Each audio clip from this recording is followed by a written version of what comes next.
प्रकाश रूप कैसे आत्मा का परमात्मा से मिलन होता है। और उसके बाद जब वो आत्मा परमात्मा में समा गई, उस प्रकाश बड़े प्रकाश में समा गया, उसके बाद वो प्रकाश जो विराट प्रकाश था वो धीरे धीरे धीरे लुप्त हो गया। नमस्कार, सेल्फ अवेकनिंग मिशन से संजीव मलिक। दोस्तों, कुछ समय पहले मैंने एक वीडियो शेयर किया था जिसमें मैंने एक मेडिटेटर की मृत्यु का अंतिम दृश्य के बारे में बताया था और आप सबने उसको खूब अप्रिशिएट किया है। जरूर देखिए उस वीडियो को। डेथ ऑफ ए मेडिटेटर के नाम से वीडियो है। फिर कुछ समय बाद मैंने एक और वीडियो भी पोस्ट किया था। बहुत पुरानी बातें हैं, ये 3-4 साल पुरानी बात है। तो उनकी वो जो नॉन मेडिटेटर थे, एक आम इंसान की मृत्यु कितनी दर्दनाक थी, मैंने उसको भी डिस्क्राइब किया था। आज जो मैं बताने वाला हूँ, एक गुरुमुख जो गुरु से जुड़े हुए हैं, उनकी मृत्यु किस प्रकार से, उनकी मृत्यु का एक जो मेरे सामने हुई घटना है। एग्जैक्ट मैंने अंतिम समय में उन्हें देखा तो नहीं, लेकिन मेरे सामने की जो वो बात है, उस समय मैं वहाँ पर मौजूद था। तो मैं जो ये बताने जा रहा हूँ बहुत ही एकदम दिल को झंझोड़ देने वाली घटना है, क्योंकि हम में से जो लोग भक्त कैटेगरी के होते हैं, मतलब जो परमात्मा को साकार रूप में मानते हैं। ज्ञानी कौन होते हैं? जो परमात्मा को निराकार रूप में मानते हैं। वो आत्मा परमात्मा में जब लीन हो जाए, मृत्यु के समय जब आत्मा परमात्मा में लीन होती है, तो वो जो भाव होता है वो एक ज्ञानी का अलग होता है और एक भक्त का अलग होता है। भक्त जो है भगवान को साकार रूप में मांगता है। मैं जिनकी बात कर रहा हूँ, ये हमारे एक स्कूल है बेंगलोर में, हमारे गुरुदेव के एक संस्था है, श्री आनंदपुर ट्रस्ट के नाम से उनका आश्रम है। अलसूर लेक जगह है, आपने कभी सुना होगा, नेट पे देख लेंगे तो मिल भी जाएगा। और बेंगलोर के आउटसाइड में लगभग 20 किलोमीटर दूरी पर आनंद शिक्षा केंद्र के नाम से एक स्कूल है। जब ये स्कूल लगभग 1995 के आसपास में से बना था, उससे थोड़े पहले बना था, उस समय में वहाँ पर एक स्कूल के प्रिंसिपल जो हैं, उस समय उनको अपॉइंट करने के लिए इश्तिहार दिया गया था, न्यूज़ में डाला गया था कि स्कूल के लिए प्रिंसिपल चाहिए। तो ये जो जिनकी मैं बात कर रहा हूँ, ये एक बहुत ही अच्छे स्कूल में उस समय में प्रिंसिपल थी। इनका नाम था हर्ष। तो ये हर्ष बहन जी उस समय में किसी बहुत अच्छे स्कूल में प्रिंसिपल थी और ये मान्यता प्राप्त स्कूल था और इन्हें राष्ट्रपति से अवार्ड भी मिला हुआ था।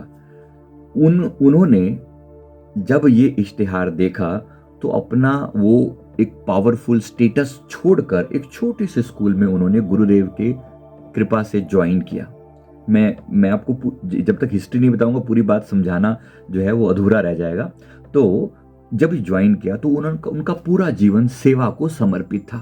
तो जो लोग भी अपने इष्ट गुरु भगवान के प्रति समर्पित होते हैं, इनके साथ अंतिम समय में क्या होता है, ये बहुत ही अंदर तक झकझोर देने वाली घटना है जो मैं बताने जा रहा हूं। इन हर्ष बहन जी का मेरे सतगुरुदेव भगवान श्री परमहंस गुरुदेव जी से बहुत प्रेम था। तो गुरु चरणों में हमेशा नम्रतापूर्वक प्रार्थना किया करते थे कि प्रभु मेरे घर में भी आइए। मेरे गुरुदेव साल में 1 या 2 बार बेंगलोर में अपने दर्शन देने के लिए जाया करते थे। तो उस समय में मेरे गुरुदेव जब वहां पर गए तो इन्होंने प्रार्थना की। ये घटना जो है 1999 की है, 1999 की घटना है। तो जब ये मेरे गुरुदेव वहां पर गए तो उस समय में इन्होंने प्रार्थना करी गुरुदेव को कि मेरे घर में भी कृपा करें। गुरुदेव स्कूल में पधारे थे, जिस स्कूल में ये प्रिंसिपल थी।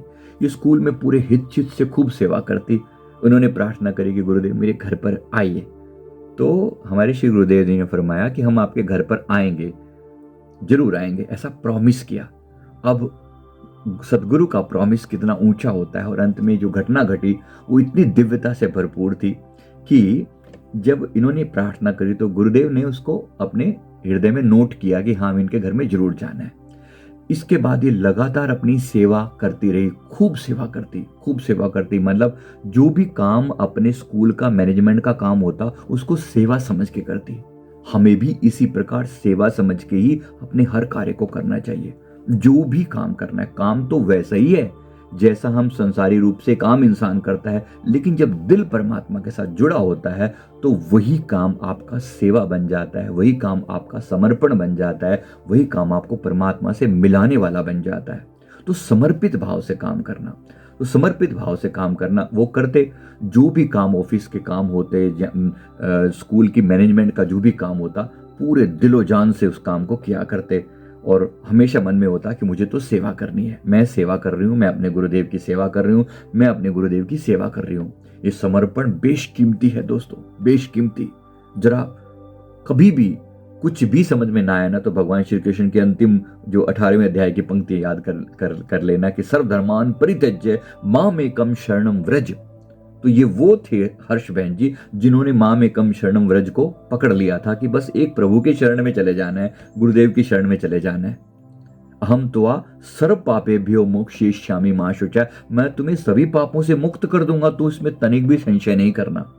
ऐसे भगवान कृष्ण जी की वाणी है। बस ऐसे ही मानो गुरुदेव ने उसको पार करने की मन में ठान ली हो कि इसके घर में जरूर जाना है। अब समय बीता, ये खूब सेवा करते रहे। समय के साथ साथ इनकी तबीयत बहुत जो है ना खराब रहने लगी, एज के हिसाब से खराब रहने लगी। तो इनको अस्थमा की तकलीफ थी। तो आपने देखा होगा बेंगलोर का जो मौसम है ना, बारिश कभी भी हो जाती है, तो मौसम बार बार चेंज बहुत ज़्यादा होता है। तो मैं वहाँ पर करीब 97 से लेकर सन 2000 तक मैं वहाँ रहा 3 साल। तो उस दौरान ये घटना है। तो मैं आश्रम में जाया करता था, अलसूर लेक के किनारे पर आश्रम है, वहाँ पर मैं जाया करता था। मैं वहीं मेरा वहाँ से करीब 2 किलोमीटर दूरी पे मेरा घर था, शिवाजी नगर के पास में। तो वहाँ से मैं एक बार जब वहाँ पर गया, तो उस समय आश्रम में, तो वहाँ पर इनका फ़ोन आया था, इनके घर से फ़ोन आया था आश्रम में। तो उस समय मैंने वो फ़ोन मैंने पिक किया था।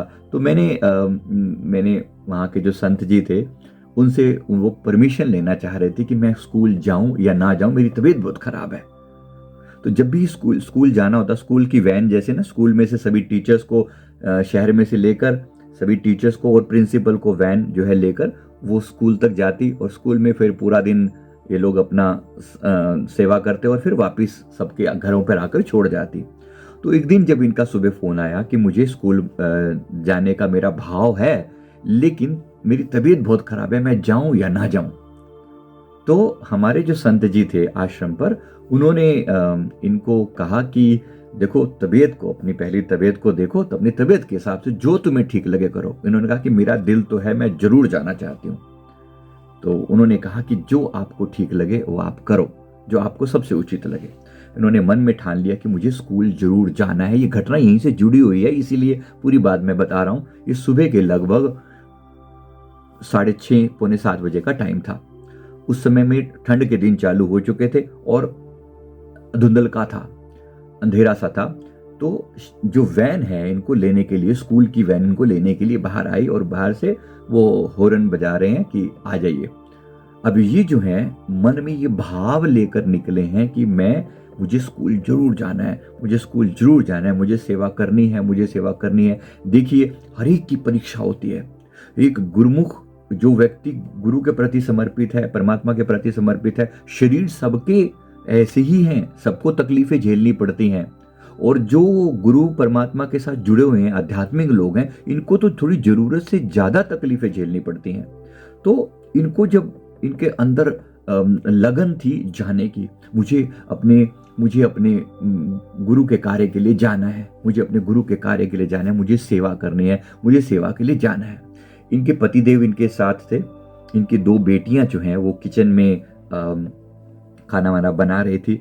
तो इनके पतिदेव को इन्होंने रिक्वेस्ट करी, हर्ष बहन जी के पतिदेव को इन्होंने अपनी पति को रिक्वेस्ट करी कि प्लीज़ मुझे बाहर तक छोड़ाओ। तो इनकी तबीयत क्योंकि ख़राब थी, तो पतिदेव ने इनको ऐसे पकड़ा और साथ लेकर चलने लगे। तब तो एज थी इनकी लगभग 65 के आसपास की। तो जब ये लेकर चलने लगे, तो सामने वैन खड़ी हुई है, अंधेरा ऐसा है। तो जब चलने लगे तो इनके मन में एकदम से भाव था कि मुझे सेवा के लिए जाना है, मुझे सेवा के लिए जाना है। जब वही समय था जब इनकी मृत्यु का, मतलब जब कहने को इनका शरीर छूटना था, जब निकले वहां से, इनकी बेटियां अंदर किचन में हैं, इनको देख रही हैं कि जा रहे हैं माता जी। इन्होंने रोका भी सी कि माता जी मत जाइए, आप मत जाइए, शरीर जो है ना आपका स्वस्थ नहीं है। इन्होंने कहा नहीं, मुझे जाना है। ये बात बोल रहे हैं, उसी समय वैन वाले ने हॉर्न दिया। तो ऐसा इन्होंने देखा, और इनकी बेटियों ने भी और इनके हस्बैंड ने भी, कि वहां पर एक दिव्य प्रकाश हुआ, एक दिव्य प्रकाश हुआ, एक तेज प्रकाश, इतना चकाचौंध कर देने वाला, क्योंकि धुंधलका था, अंधेरा था। तो उस धुंधलके में वो तेज प्रकाश जो है, एकदम ऐसे विराट प्रकाश जो है इन्होंने देखा। और इस प्रकार से उसमें बाजू दिखाई पड़ रही हैं, श्री गुरुदेव की ऐसे बाजू दिखाई पड़ रही हैं। मेरे परमहंस गुरुदेव इतने ऐसे सुंदरतम रूप में उनके सामने, अंतिम समय उनका, तो उनके ऐसे बाजू करके मानो उन्हें बुला रहे हैं, प्रकाश जो है उनका उन्हें बुला रहा है।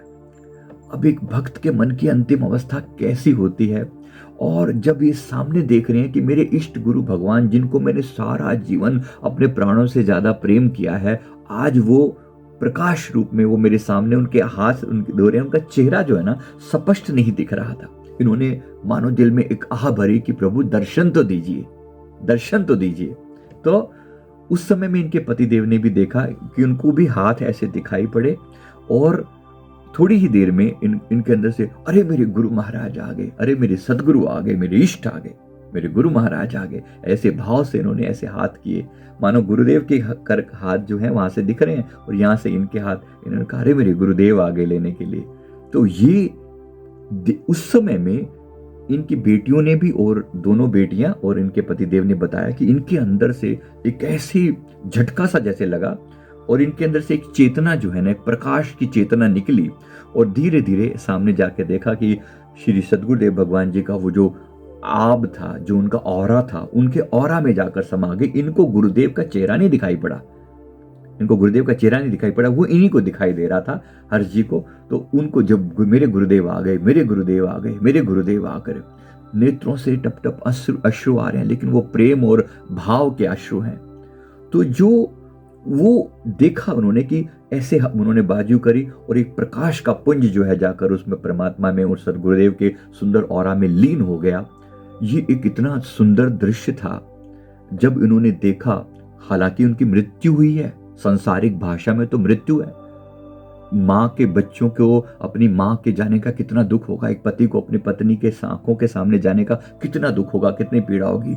लेकिन जो ये घटना देखी, ये इतनी ज्यादा दिल को छू जाने वाली थी। इन्होंने देखा कि प्रकाश रूप कैसे आत्मा का परमात्मा से मिलन होता है, और उसके बाद जब वो आत्मा परमात्मा में समा गई, उस प्रकाश बड़े प्रकाश में समा गया, उसके बाद वो प्रकाश जो विराट प्रकाश था वो धीरे धीरे धीरे लुप्त हो गया। ये घटना इनके सामने घटी, और उनका शरीर जो है यहाँ पर था, शरीर एकदम से हल्का होकर, जैसे उनकी बाजू में था, उन्होंने बाजू से पकड़ी हुई थी ऐसे, तो बाजू में आकर वो समा गया। धीरे से उन्होंने उसको वहीं पर लेटाया। बेटियां आकर उनके पास खड़ी हो गई, अरे माता जी क्या हो गया, क्या हो गया, माता जी क्या हो गया, मम्मी आपको क्या हो गया, ऐसे करके जब तक वो देख रहे हैं, प्राण तो निकल गए हैं, चले गए हैं वो अपने प्रभु के साथ। ये अंतिम समय होता है जिसके लिए हमारे ग्रंथों में, हमारे लोग जो हैं भजनों में कहते हैं, कौन कहता है कि आशिक मर गए, कौन कहता है कि आशिक मर गए, कैद से छूटे वो अपने घर गए। मानो संसार की एक जो ये एक शरीर की कैद थी, यहां से छूटकर वो अपने घर चले गए, अपने प्रभु के बीच समा गए। ये आसान बात नहीं है। कितनी लगन रही होगी, कितना प्यार रहा होगा दिल में, कितनी कितनी उनके अंदर भाव था कि मुझे सेवा करनी है। अंतिम श्वास तक मन के अंदर यही भाव था। तो किसी भी चीज के लिए, उसके बाद किसी भी चीज की जो मैं बात कर रहा हूं, तो उन्होंने फिर बाद में ये अलोक आश्रम आए और इन्होंने बताया, तब इस पूरी घटना को उन्होंने हमारे संत जी के आगे डिस्क्राइब किया। तो ये घटना उस समय मैं उनके साथ ही खड़ा था, तो उन्होंने पूरे विस्तार से बताया। बाद में उनके संस्कार में भी हम लोग गए। तो ये जो दिव्य घटना है यहाँ पर जो घट रही है, ये हर एक व्यक्ति के दिल की इच्छा होती है कि काश मेरे साथ भी ऐसा हो, काश मेरे साथ भी ऐसा हो, अंतिम घड़ियां ऐसी आए। तो इसके लिए सारा जीवन हम एक तरीके से प्रतीक्षा करते हैं, जिसमें इसके लिए कबीर साहब फरमाते हैं, जिस मरने से जग डरे मेरे मन आनंद, कब मरी हो कब पाई हो पूर्ण परमानंद, कि कब मरूं और कब पूर्ण परमानंद की प्राप्ति करूं। एक आम इंसान तो डर रहा होता है, घबरा रहा होता है, उसको तो भयंकर पीड़ा होती है मृत्यु के समय में। एक आम इंसान की बात कर रहा हूं, सहजो मृत्यु के समय पीड़ा होए अपार, बिच्छू 1000 जो डंक लगे, एक सारी आम इंसान की घटना है। लेकिन दूसरी ओर, जिस मरने से जग डरे मेरे मन आनंद, ये घटना भी घटती है कि उनके साथ घटती है जिन्होंने जीवन भर अपने आप को संवारा है, अपने आप को परमात्मा के समर्पित किया है, उनका रोम रोम समर्पित है, उनके जीवन का हर पार्ट समर्पित है। ऐसे लोगों का जीना भी धन्य होता है और इनकी मृत्यु भी धन्यता के योग्य होती है। हम नमस्कार करते हैं ऐसी महान आत्माओं को। ये भाव सुनाने से भी मेरे मेरे मेरे मन जो है वो अंदर से रुदन कर रहा है, भाव विभोर हो रहा है। और आपको भी कहीं ना कहीं इसका अनुभव जरूर होगा अगर आप पूरे भाव से इसको फील करेंगे तो। क्योंकि गुरु के साथ जो प्यार है, जिनको दिल भर जीवन भर जिन्होंने उन्हीं को समर्पित किया, अपना श्वास श्वास समर्पित किया है और रोम रोम समर्पित किया, अपने जीवन का हर एक भाव उन्हें समर्पित किया, तो मृत्यु के समय में उन्हीं का सामने आना कितना आनंदमय रोमांचमय होता होगा। वहां पर मेरे गुरुदेव दूसरी स्थान पर विराजमान थे, फिजिकली भौतिक रूप से। ये तो दिव्य रूप था उनका, भौतिक रूप से कहीं और विराजमान थे उस समय में। और वहां पर अपने किसी भगत जी को साथ जो थे उनके सेवादार, उनको बता रहे हैं कि आज हम उस भक्तानी के घर हो भी आए हैं और उसे साथ ले भी आए हैं। ये हमारे दिव्य रूप के अंदर प्रभु फरमा रहे हैं।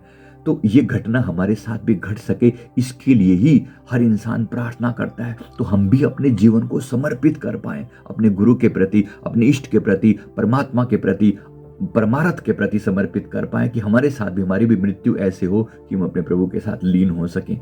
तो कैसा लगा आपको ये अनुभव? जरूर अपने भाव शेयर कीजिएगा, वीडियो के नीचे कमेंट करके जरूर बताइएगा और पिछले वीडियोस भी जरूर देखिएगा। चैनल पर नए हैं तो जस्ट सब्सक्राइब भी जरूर कर लें। Thank you very much. Thank you.